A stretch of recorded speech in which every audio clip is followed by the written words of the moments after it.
မင်္ဂလာပါဒီဗီဒီယိုလေးကတော့ပြီးခဲ့တဲ့ weekend တုန်းကဘာတွေလုပ်ခဲ့လဲဆိုတာကိုမျှဝေပေးစလို့ရိုက်ဖြစ်ထားတာလေးပေါ့နော်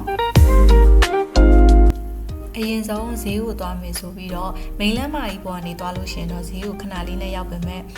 ဆိုင်ကယ်လေးပတ်စီချင်တာနဲ့မြို့ရဲ့အနောက်ဘက်ကနေသွားပြကြရလေးပေါ့နော်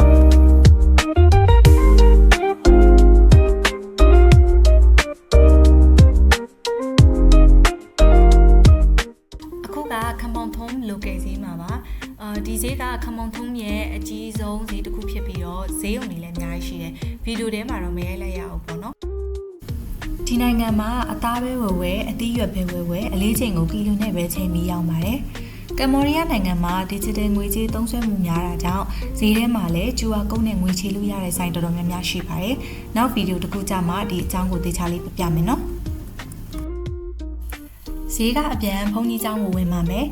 အပတ်စဉ်တနင်္ဂနွေနေ့တိုင်းဒီဘုန်းကြီးကျောင်းကိုလာပြီးတော့ဖျားရင်ပြင်မှာတပြက်စီလဲကုသိုလ်ကြီးဖြစ်ပါတယ်ကမ္ဘောဒီးယားနိုင်ငံရဲ့လူဦးရေ69%ကထေရဝါဒဗုဒ္ဓဘာသာကိုကိုးကွယ်ကြပြီးတော့အစ္စလာမ်ဘာသာခရစ်ယာန်ဘာသာနဲ့နှစ်ကိုးကွယ်မှုတွေလည်းရှိပါတယ်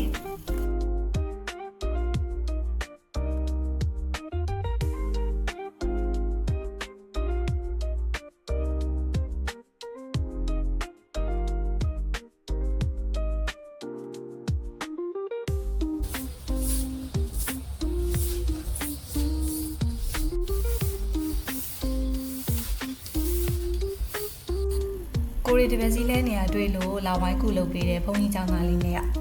ကိုစကားသူနားမလဲသူစကားကိုနားမလဲနဲ့ပြောနေကြရပဲ Google Translate တော့သုံးရတာပေါ့အပတ်တိုင်းလာခဲ့တော့တဲ့မှားလိုက်သေးတာ